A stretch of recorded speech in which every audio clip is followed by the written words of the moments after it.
I'm Lucy Law Webster. My maiden name is Law, and I use that in my email.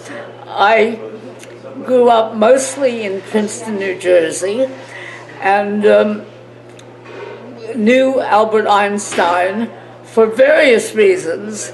He was at the time that I was in high school, he was living in a very accessible part of Princeton where lots of young people, including boys from my brother's Princeton Country Day School, would come to visit him and talk to him. And my father also knew him because my father, like Einstein, was a physicist and interested in the world issues. But Einstein held World Federalist chapter meetings for the town chapter of Princeton at his home. And because the chapter that I started at my school in 1948 was quite small, we were invited to come to his meetings. So we could interact with him, and he didn't comment very much on the issues. This was the period when he really wanted to cut off the U.S. efforts to create an atomic bomb. You know, he had originally been quite enthusiastic about it because he thought the Germans were making one. But then in the meantime, he found out that they had stopped the effort, and so he wanted to stop it too. And he didn't want the United States to be involved in that sort of thing again anymore. Anyway, that was one of the starting points of my life as a World Federalist.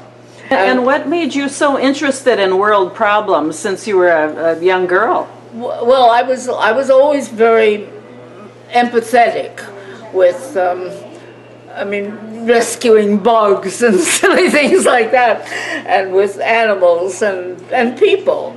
And then when two students came over from Princeton University to talk about the World Federalists, I thought, oh wow, this is a real intelligent macro way to deal with some of these problems. And so I became sort of enthusiastic, and I and somebody in the class ahead of me and someone in the class behind me all got together, and we decided to create a chapter. Mm-hmm. And what problems in the world were of most concern to you? The war, the starvation, anything specific? Animal rights? No, I really wasn't into animal rights. That was a kind of individual thing. But the war, I mean, we knew in Princeton, because there were lots of people from who would have been killed by the Nazis in Germany, had they not been engaged in the Princeton School of Advanced Studies, and they were recruited in order to save their lives. We knew that. Yeah, yeah. We knew what was happening in the war. Yeah, wow. In all these years, you've been an avid World Federalist. You've been an avid, as you say, at the macro level to fix the problems that we know we could do if we just put our efforts to it, right? That's what I believe. Right. It's difficult to do, though. And so one of the interesting things was that after the Second World War, and after Hiroshima and Nagasaki, we began to teach people. We got to know lots of people in Japan. There were lots of World Federalists in Japan. Most concern to you? The war, the starvation, anything specific? Animal rights? No, I really wasn't into animal rights. That was a kind of individual thing. But the war, I mean, we knew in Princeton, because there were lots of people from who would have been killed by the Nazis in Germany, had they not been engaged in the Princeton School of Advanced Studies, and they were recruited in order to save their lives. We knew that. Yeah, yeah. We knew what was happening in the war. Yeah, wow. In all these years, you've been an avid World Federalist. You've been an avid, as you say, at the macro level to fix the problems that we know we could do if we just put our efforts to it, right? That's what I believe. Right. It's difficult to do, though. And so one of the interesting things was that after the Second World War, and after Hiroshima and Nagasaki, we began to teach people. We got to know lots of people in Japan. There were lots of World Federalists in Japan. And I spent about 2 months in Japan shortly after I graduated from college. And that was connected with a round-the-world trip, which included going to the World Assembly of Youth, where there were delegations of 5 or 10 young people from about 50, 70 countries. I don't know how many countries. A lot of countries were involved in the World Assembly of Youth, and this was held in Singapore in 1954. And so by that time I had created a chapter at Wellesley College. I had been involved in the national councils of the United World Federalists, had been student chairman of the United World Federalists in my senior year at Wellesley. So this was a pretty popular idea after World War II, the idea of a more unified world. Yes, I would say so. But it was still sort of controversial and exciting.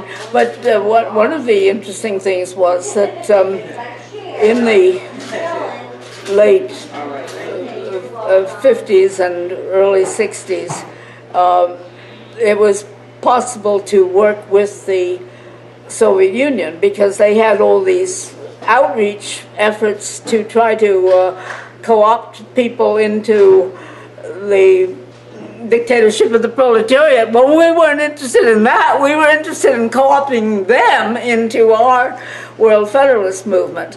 And so Knud Nielsen was the chairman of the Council of the World Movement for World Federal Government for a number of years, and he was a teacher at the Elsinore Folk School in Denmark.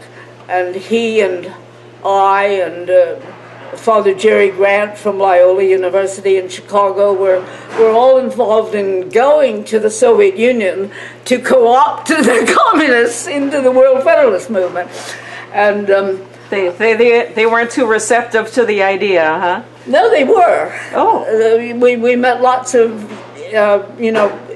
apparatchik people relatively young who were kind of groping around for guidance.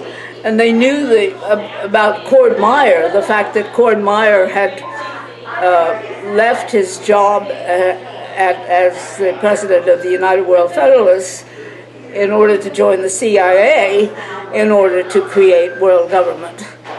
But, Cord was not terribly successful in the CIA in doing that, but we thought approaching the thing from within the other side was, from the other side was worthwhile, worth a go. And I do feel that our efforts were very much reflected in the victory of Gorbachev within the Soviet hierarchy, and the fact that Gorbachev was able to become president, and that his foreign minister, Shevardnadze from Georgia in the Soviet Union, was brought into all this thinking of a world without war. Yeah, Gorbachev was wonderful for that. What do you think happened to the idea that was so strong after World War II? I think it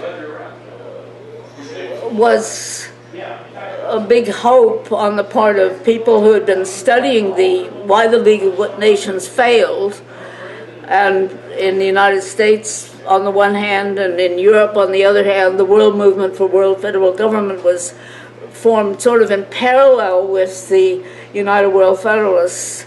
Both in 1947, the organizations were set up, and the idea was to prevent any other war and to prevent anything like the League of Nations where the whole system broke down.